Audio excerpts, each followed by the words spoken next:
Nothing is more annoying for me when I leave a situation that was a hard conversation or a hard experience, and I'm like, I should have did this, I should have did that, shoulda, coulda, woulda, next time, and it's over, it's past.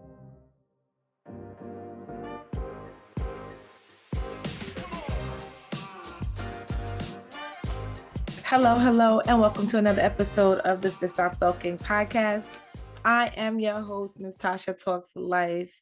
Welcome. If you are new here, welcome. This is the Stop Sulking podcast, which is a safe space for women that are prioritizing their health, their goals, and their dreams. So welcome. If you find this episode valuable, if you find that there is something that you want to share, feel free to do that. Hit the like and subscribe button and subscribe to the channel so that you know when each episode is dropping. Okay, so let's get right into it. So for this month, the theme has been relationships and auditing your relationships. And so last episode I was on with my girlfriend and we talked about friendships and what is a good friendship, the value of a friendship, friendship audits. Are your friendships serving you? And today we're going to be talking about family relationships, because although friendships, family relationships, romantic relationships, and your personal self-love relationship has a lot of things in common, there still are some differences when approaching each one. So for the theme of this month is relationships, all things relationship. And then the next episode, I have a special guest coming on who is going to be talking about romantic relationships. And so I'm excited for that episode as well.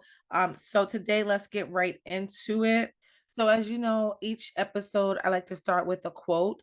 And so this quote says, "The bond that links your true family is not one of blood, but of respect and joy in each other's life." And the unknown. But I love that because a lot of times people look at family as being, just your blood, when you have friends that are family, and when sometimes you don't get along with your family or you may not speak to them regularly or you see them regularly, but a lot of times you may see your families at funerals or things like that. So that quote, "The bond that links your true family is not one of blood, but of respect and joy in each other's life." So that's a segue into today. Today, we're talking about family relationships and how to audit them and the importance of setting boundaries and conflict resolution and things like that. So I have my notes here in front of me. First, I want to talk about the importance of setting boundaries with your family. So boundaries is basically where you have a line in the sand, because it allows people to know where they stand with you in your life. I would spread myself too thin. I didn't know how to say no. I was always, something's in my eye, I was always putting others before myself. And so I lacked boundaries. But here, the importance of setting boundary is for the mutual respect, right? And knowing, okay, this is what works for me. This is what does not work for me. What works for you, what does not work for you. And I think you need to have boundaries with every person in your life. You may need to have boundaries with your parents, with your friends, with your children, with your partner. Like, everybody needs to express boundaries. And so I remember when my place was getting renovated and we were building it out and everything like that. And once it was done, it's nice. It was nice. It was brand new. It was something that we had never done before. And so my parents were excited about it. And so they were sharing it or showing it to their friends until and they were like, "Oh, I'm not home." They would, bring them by the show. And I felt a little violated, like my personal space, especially when I'm not there. What if I decide to leave my bra out? Like, I have to make sure that my stuff is cleaned up and put away because I'm not sure if you're going to show the place. And now it only was for a short while because it was brand new, but I had to set a boundary and I had to express respectfully that I feel like this is an invasion of my privacy. It doesn't feel good to me. These people, I don't even, they're your friends, but they're in my space. I'm not even here. Or if I am here, I may not be appropriate and hear someone coming, So they respected it. I actually took pictures and I sent it to them and I said, you can show everybody you want. Because at that point it was brand new, all the furniture and stuff was in, but my personal stuff wasn't around. So they can show it, they can show the pictures. This is what we did, this is how it came out. And they respected that. And that also allowed me the peace. And I set the boundary and I was unapologetic about it, but it went over well because I was able to articulate my feelings and set those clear boundaries. And so that's the important of that is the respect, the mutual respect, and then also healthy communication.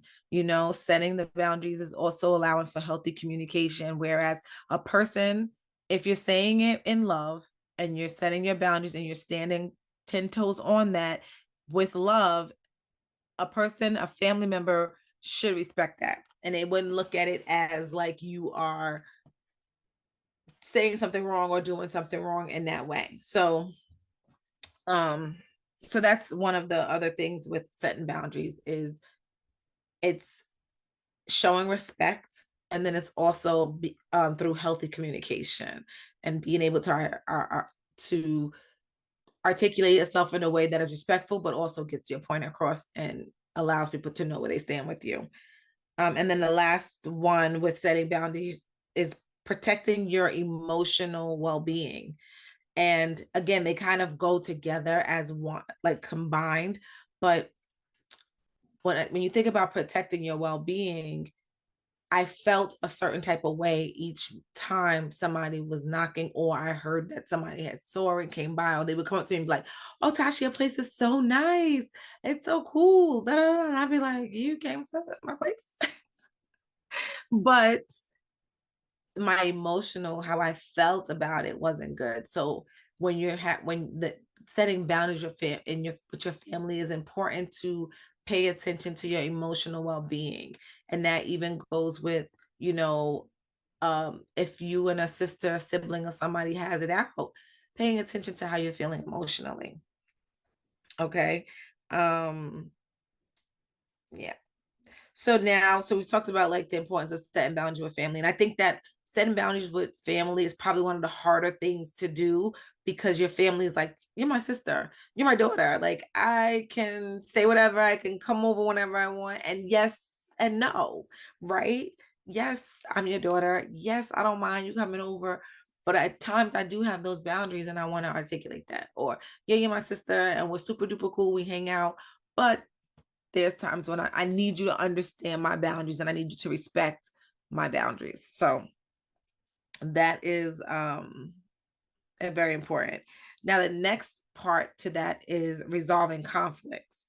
And when you think about resolving conflict, because there's always, especially with family, there's going to be conflicts, there's going to be disagreements. There may be, I would hope no physical, altercations.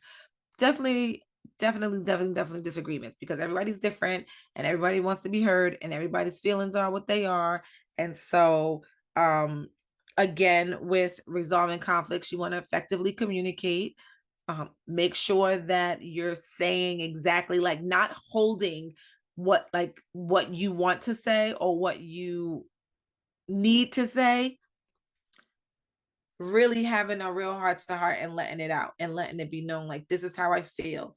This is how you made me feel. Understanding that this is what it is and articulating yourself. Nothing is more annoying for me when I leave a situation that was a hard conversation or a hard experience. And I'm like, I should have did this. I should have did that. Shoulda, coulda, woulda next time. And it's over, it's past. So being an effective communicator, I also find that sometimes when I know I need to have a hard conversation, I like to kind of play it out in my head on how I think it's going to go. What could I say? How could I articulate that? Just making sure that I'm not acting off of emotions. I'm really thinking on what I'm saying and working through that in that way. So effectively communicating when resolving conflict, um, actively listening, which is such a hard thing for most people.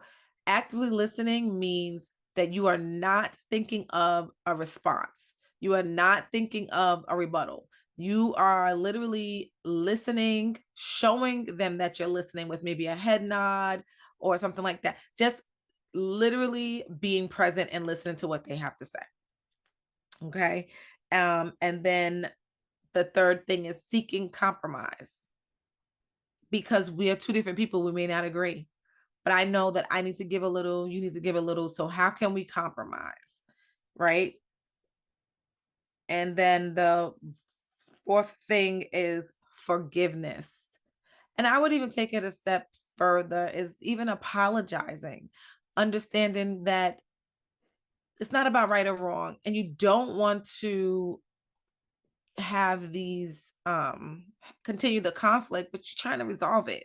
So also understanding, seeing yourself and saying, like, you know what, I apologize for that, and then I apologize too, and now you're able to move forward. But genuinely forgiving them, apologizing when needed, and if someone is apologizing to you, forgiving them genuinely, wholeheartedly. And sometimes they may not even apologize, and you still need to forgive, because forgiveness is for you, not for the person. So resolving conflict with your family looks like effective communication, active listening, compromise, and forgiveness. And then the last part to that, with having a family relationship audit, setting your boundaries, resolving conflict, and then fostering healthy family communication and connections. And this it seems simple, but maybe not. But fostering healthy family connections has to be intentional. It has to be intentional. So, for example, if you're doing once a quarter cousins connections, like y'all going out to dinner or going to someone's house, or so, but just spending that quality time with your family is a very important piece when you're thinking about the relationship and the relationship audits. The other thing would be support and encouragement. So if there's a recital, if there's a game, if there is a match or whatever, showing up and supporting your family will help to foster a healthy connection. Also, encouraging them when you see that they're doing something great, or you see something they're doing not so great, having that heart to heart with them. So it's very important that relationships are fostered, especially amongst, in my opinion, the young and the old, right? Or the young and the middle, or the old and the middle. Like, fostering that relationship is very important at the different generations, right? So cousins that are the same age, same group, they kind of already established that at one point, right? But for the aunt to establish relationship with the niece or the nephew is very important. So quality time and the seeking the support and the encouragement is very important with fostering a healthy relationship with your family. Just to recap, we talked about importance of setting boundaries, right? Which is respect, healthy communication, and protecting emotional well-being. And then we talked about resolving conflict, which is effective communication, active listening, compromise, and forgiveness. And then lastly, we talked about fostering healthy family connections with quality time and encouragement and family support. I was telling my cousin this the other day. My family on both sides is huge, right? And I remember um the elders, the ones that were orchestrating the family reunions, right? And we haven't had a family reunion in a little bit. Granted, a lot of this had to do with COVID, but the family reunion starts with the elders, right? And as they are passing on and going to meet Jesus, um, it's getting like where no one is picking up the torch. It's not anyone, and no one is feeling like, oh, I need to keep this going. And then also with the family dynamics, you have the elders, their children, their children's children, our children, right? And some of our children have children, not me, thank goodness, but it just becomes so broad. And I always say, like, for me, it's very important for my kids to know their cousins. And it's very important that we start to get back into that. And then I'm like, dang, am I the generation that's supposed to pick up the torch now? And I am. And so it's definitely important, right, to continue the legacy, continue to build, and continue to congregate and celebrate with each other, to keep the family going and to keep everyone and knowing each other. Not like, oh, do you know cousin so and so? No, never saw him before in my life. Like, so that definitely got me to thinking too. That definitely got me to thinking, what, how does that look, and what role do I want to open up myself to, in making sure that 2024, that there was some type of family reunion, and how can I contribute to that? So that is pretty much the family relationship audit, and looking at your family and seeing, are these things, do you implement these things in your life? Are you effectively communicating? Have you forgiven your family? Do you have boundaries? If not, how do you start that? What does that look like? And really looking at the family dynamics and seeing how you can improve it. How can you individually and maybe collectively with your family, with conversation, with some of these tips, improve it as well? So before I go, I want to end, I always end with a declaration, a mindset declaration. And so this one says, I only allow acceptance and understanding in my heart. I am here because I value family. My children are growing up knowing the love of family. So that is the mindset declarations for today. I hope this episode helps you. Again, if you have not checked out last week's episode on friendship, is it time for a friendship audit with my special guest, my ride or die, Nikki? And next week, we have a special guest that is coming on regarding romantic relationships and how to audit those, to how to make meaningful connections, and also how to identify those red flags. So if this episode gave you some information, helped you to think, click the like button. Please subscribe. If you are driven and you feel like this was even better than you thought, or very eye-opening, please leave a 5-star review if you will. But that is it for this episode. I want you to be well, to be blessed, and to know that your past does not dictate your better future. Till next time.